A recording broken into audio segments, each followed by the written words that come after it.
It doesn't matter who the quarterback is going to be this year. Michigan is a national title contender. Roll the B footage. I'm kidding. I'm the B footage. Hello, everybody. I'm the Dependent Fanatic. And what I'm saying is Michigan is stacked everywhere else, especially defensively. Especially defensively. And how do you not, as a quarterback, be the best version that you can be? It's going to be better than last year, just based off last year's results for Michigan. So there are only so many things that the University of Michigan football program can do to get better, and quarterback is one of those positions. But especially with the hate from the outside, the NCAA and the immediate Big Ten schools that hate us and want us to go away, Michigan can continue to scout, develop, and retain players no matter the coaching situation. So that's why I had Michigan high last year, if you remember. They finished 8-5. Lost to 5 really good teams by limited margins. They had a shot in every one of those games, but they came on strong late and beat, of course, Ohio State 13-10 and Alabama. You've all heard about that already. But granted, all of that, Harbaugh was the one that brought back in play for Michigan the development factor and the coaching of it all, because they lost sight of that. Retention of great players is more possible now at Michigan than it was because of NIL, but it was because of Harbaugh putting it to the NCAA and putting everything in place for Michigan. So there's these haters, Harbaugh haters out there that left us high and dry and everything, but let's remember he's the one that said Sharon Moore should be the guy, and he hired Sharon Moore, and Sharon Moore has a track record of greatness at the tight end position, offensive line, all the way up through the ranks within Michigan. He knows the culture.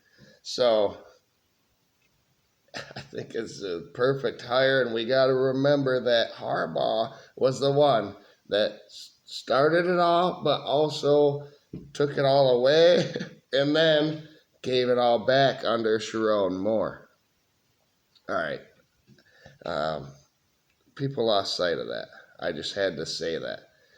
Now, another thing that Michigan can do to get better is beat Ohio State on the field yet again. I mean, that attracts multiple positions, recruits to Michigan from the state of Ohio, or people who were going to Ohio but now think Michigan might be the destination. So Michigan has won the last 4 of those, including last year in Columbus. It'll be this year in Ann Arbor. And instead of doing a preview, I have a prediction for Michigan. I'm not waiting around. That's why I said, regardless of quarterback, I think this team is good enough, unique. I mean, we have enough quarterbacks now. We'll get to this. That we're going to have a good one. We're at least going to have a good quarterback. It's going to be better than last year. And that could pay huge dividends on the tradition and history and the culture that Michigan has. Offensive, defensive lines. Defense is not going to allow you to score. Offense just needs to get up and run the ball. Bam, game over. But that said, Michigan has a different relationship with quarterback. Maybe until now in this moment with Bryce Underwood, because Michigan has never had a 4,000-yard passer ever, not even close. JJ was a 3,000-yard passer, JJ McCarthy, on the national title run in 2023, and he won the title. He is arguably the best quarterback in Michigan history. but there's still plenty of room for improvement at the quarterback position at Michigan. I don't want to dog on JJ. He did everything needed of him to win titles. That's not, we're not Ohio State. Sling it around, throw shit against the wall, see what happens, because maybe that doesn't work. We are always going to be able to run the ball, play great defense. So now, can we couple that with great quarterback play? It's going to be scary. So there's plenty of room for improvement at the quarterback position at Michigan, not only this season, but maybe historically next season, when I expect Bryce Underwood to be in year 2 and ready to go. But by all accounts, Bryce Underwood, everyone that I've looked at says he is ready to go. All the players think so, the coaches, Connor Stallions. Everyone says this guy knows the playbook. He knows what he needs to do. He just needs to settle in and get the game speed. And now I hear he's getting that in practice. So it's going to be exciting. Michigan can have both worlds. This physical, dominant presence on the trenches in defense, and then quarterback play that goes along with the physical running attack as well.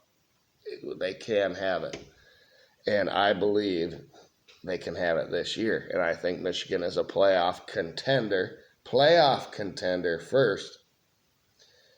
The only reason I have them as a national title contender is because if they make the playoff, they get there with the $12 million man, probably, in Bryce Underwood, which means that he and the team is clicking together and everything is working. And then anything is possible for the Wolverines to win everything, I think, a year early than they should. I expect more experience and talent next year for Michigan, of course. Everyone's going to be a year better. We're going to lose a lot of people to the NFL again, but we've been doing that for the last 7 years or so. At least 5 people go to the NFL from Michigan every year. It's a development program. So just remember that. Michigan just added depth for the quarterback position this year in Garcia. And, Mikey Keene earlier in the transfer portal got Bryce from the high school ranks. I expect more experience and talent going forward because Michigan is absolutely after high school quarterbacks. Got Smeagol, got, Hart? Who's the other quarterback from last cycle that we got other than Bryce? It should pan out for Michigan over the next few seasons if they can all just get along, find their roles. Quarterbacks can have different roles. Michigan has done the 2 quarterback system. That's fascinating as well. Chip Lindsey, the new coordinator, has done things, and we know his track record. He is a balanced pass attack kind of a guy. And it's going to be very interesting for Michigan. So, can they all get along in that group? All right, let's move on from quarterback because I think I beat that to death there today.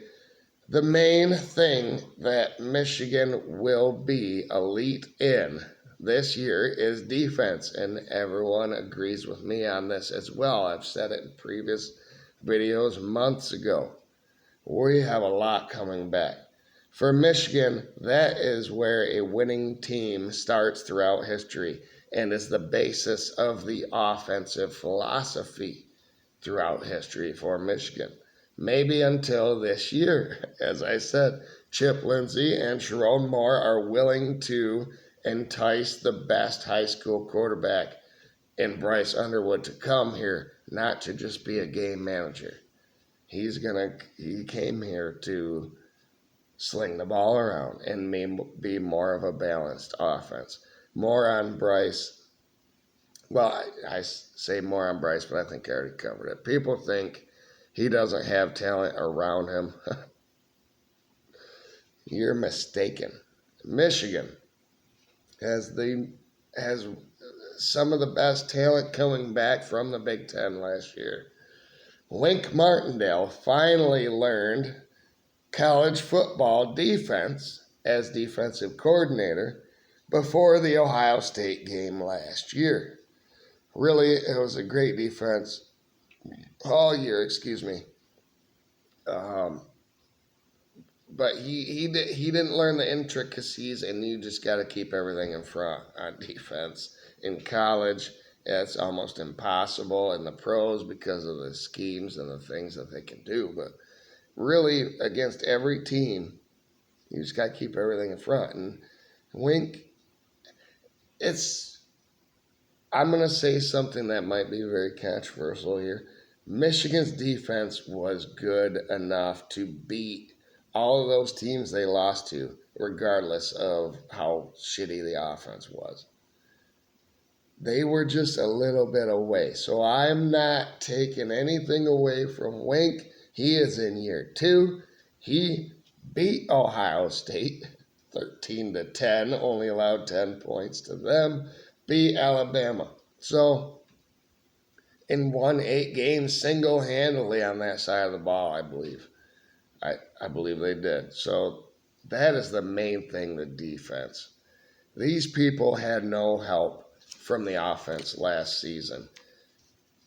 The defense is full of upperclassmen and experience, and we're starting here. I'm not going to name everybody, just the guy at their position that's probably going to start.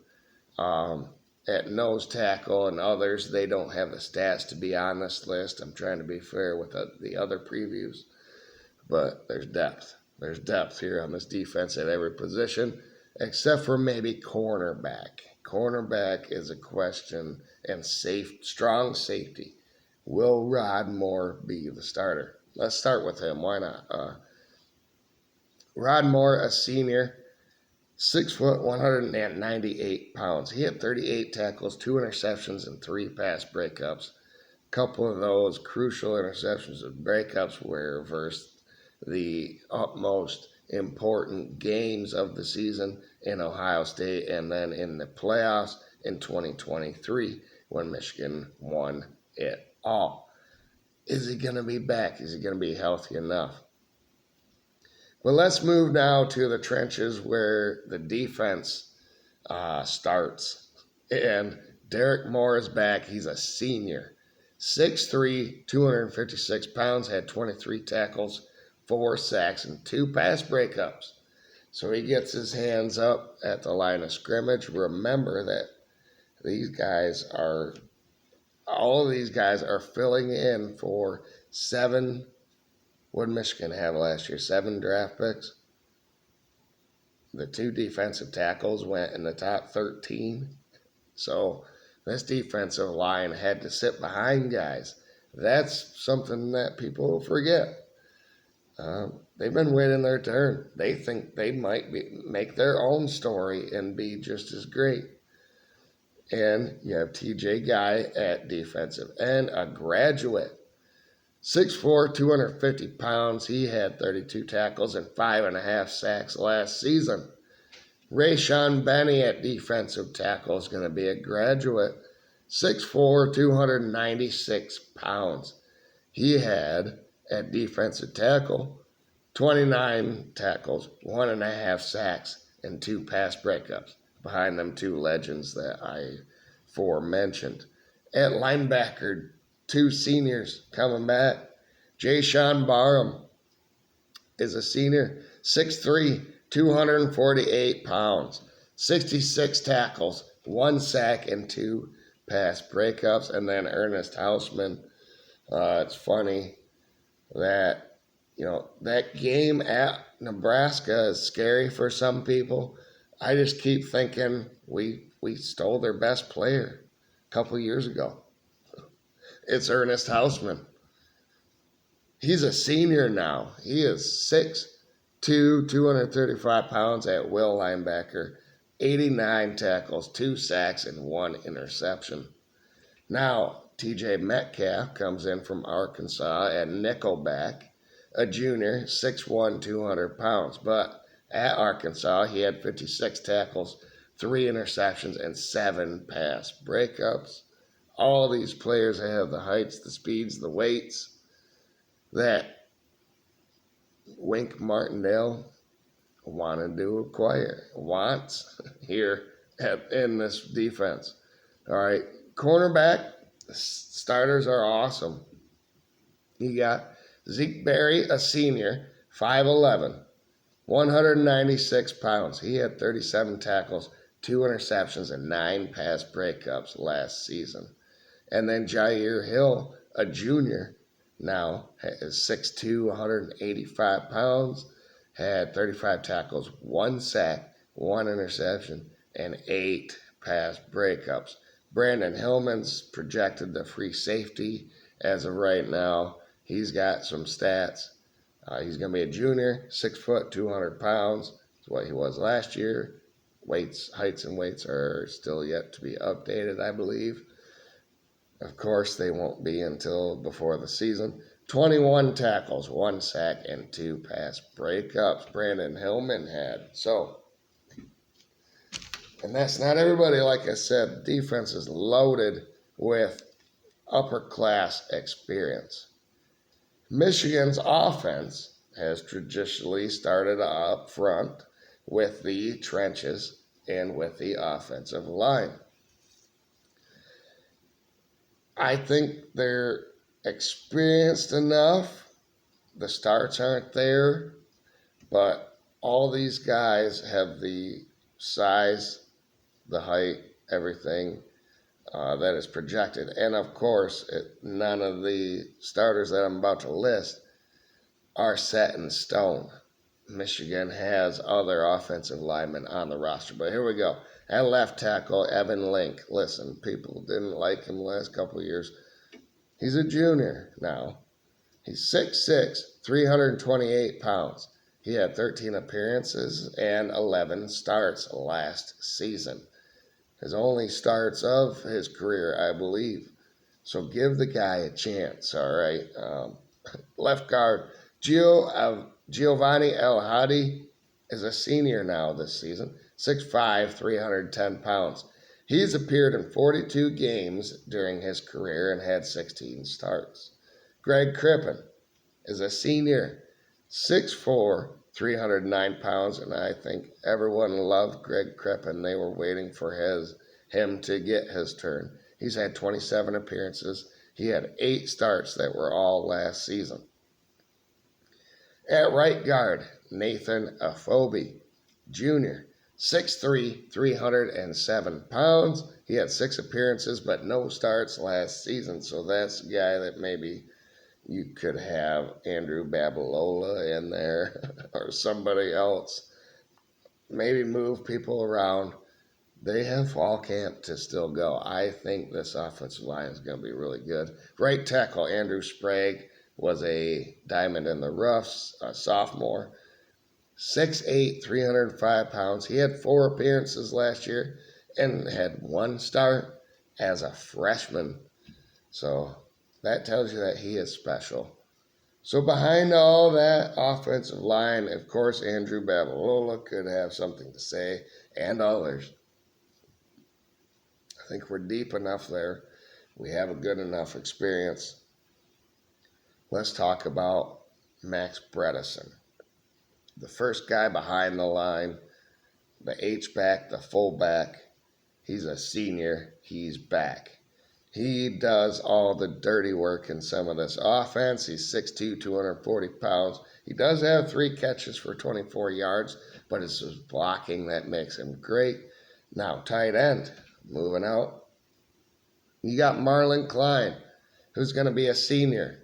He is 6'6", 247 pounds. He had 13 catches for 108 yards. Now he had to sit behind Colston Loveland and even the next guy, Hogan Hansen, that's back on the team as a sophomore, had 7 catches and 78 yards. for an 11.1 average and 1 touchdown. He is 6'5", 236. So these two guys sat behind Colston Loveland, took time from each other. Now it's their turn. Dual tight end sets are possible. And I think maybe for a new quarterback in the system, likely. So, wide receiver. People have made all kinds of, they've had their opinions on Michigan wide receivers. And I'm here to tell you, they're pretty good. The heights, the weights, some production is coming back here. I don't feel like I should be listing any of them or telling you about any of them because of the other programs that and their wide receiver groups that I've talked about in this national title contender series.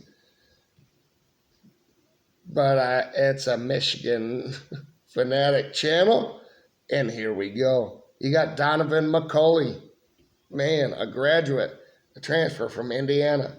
The guy's huge. Throw it up to him, he could catch everything. 6'5", 203 pounds. He had 48 catches for 644 yards. That's a 13.4 average and 6 receiving touchdowns in 2023. So the year prior to last year.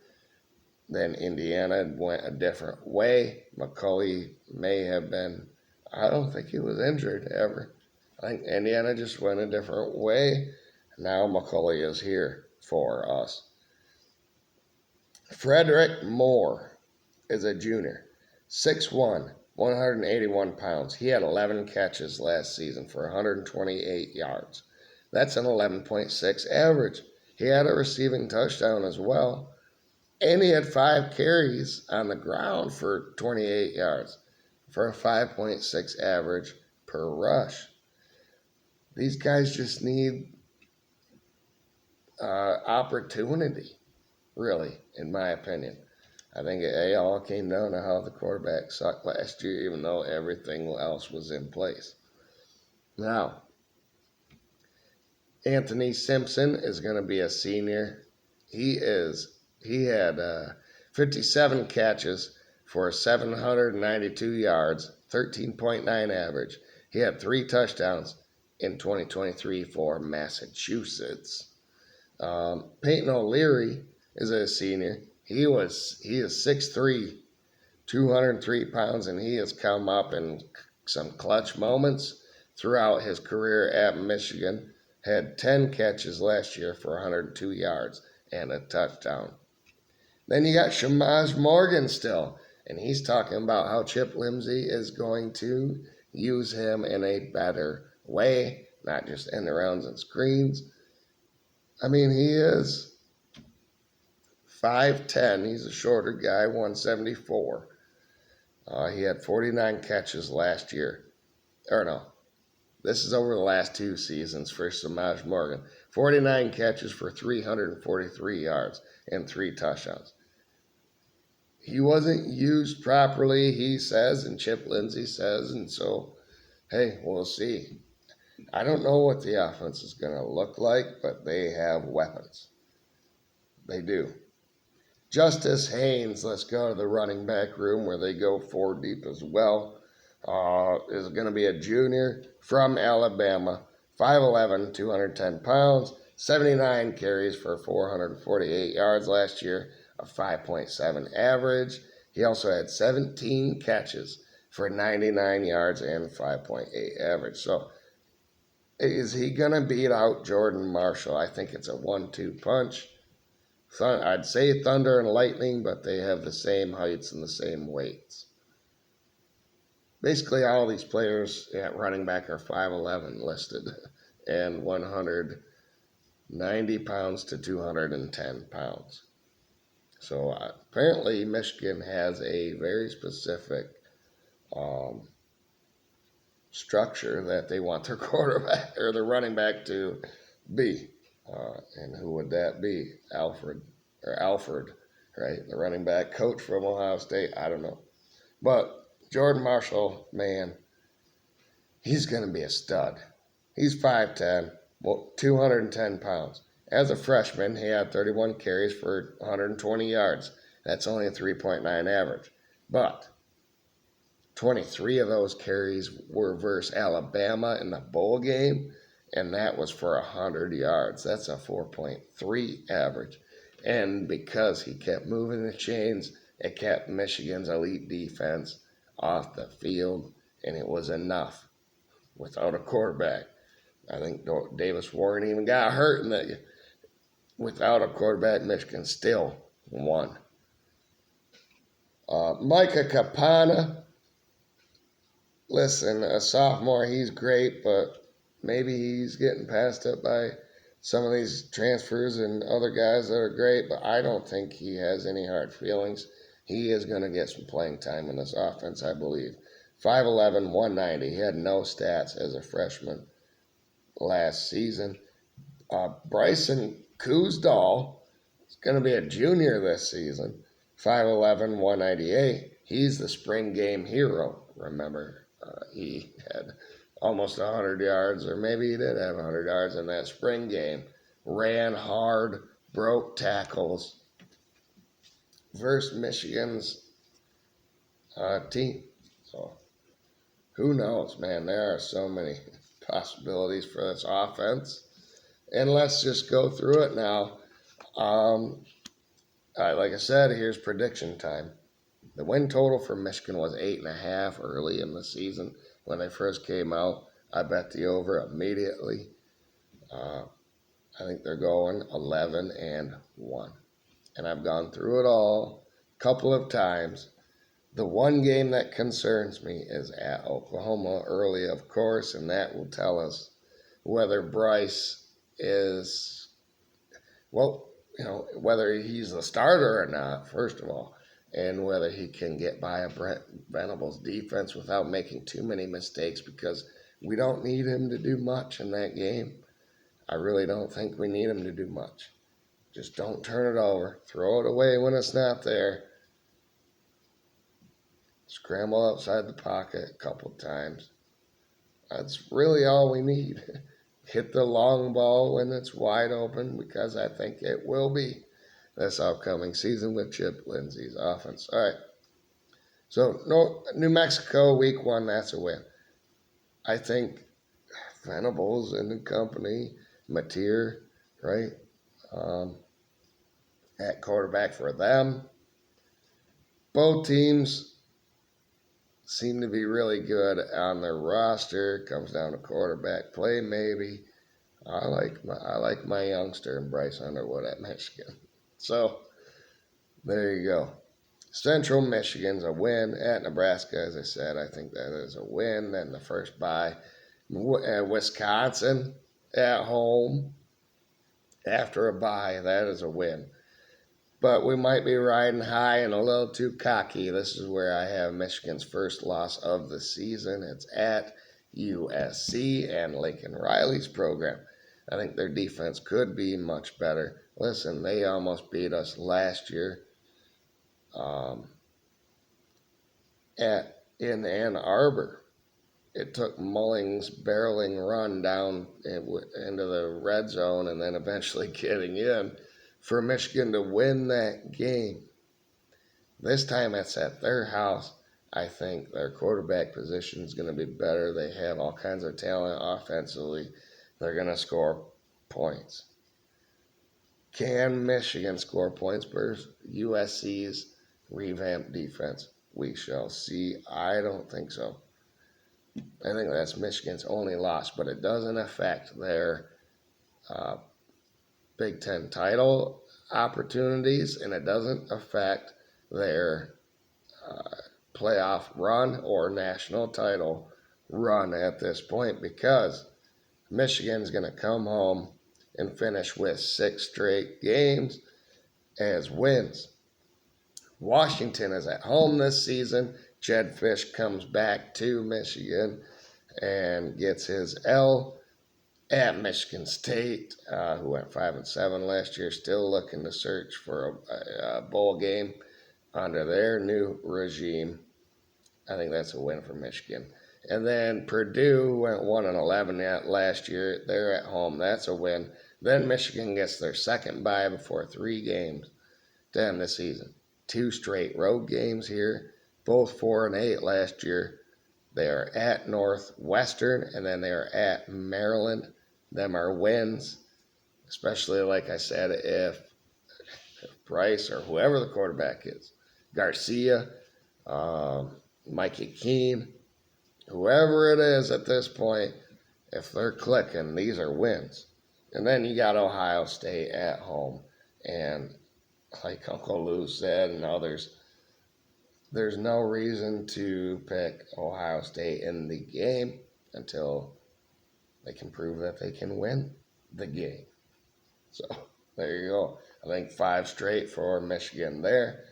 One of the easiest schedules in the nation. 46% in the Big Ten win total last year. Michigan's Big Ten opponents went 53-62 last year. Overall, their opponents went 68-82. It's only 45%. So Michigan with the schedule, the roster, their national title contender. Deal with it, everybody. Thank you, everybody. Like, share, subscribe. Go Blue, baby.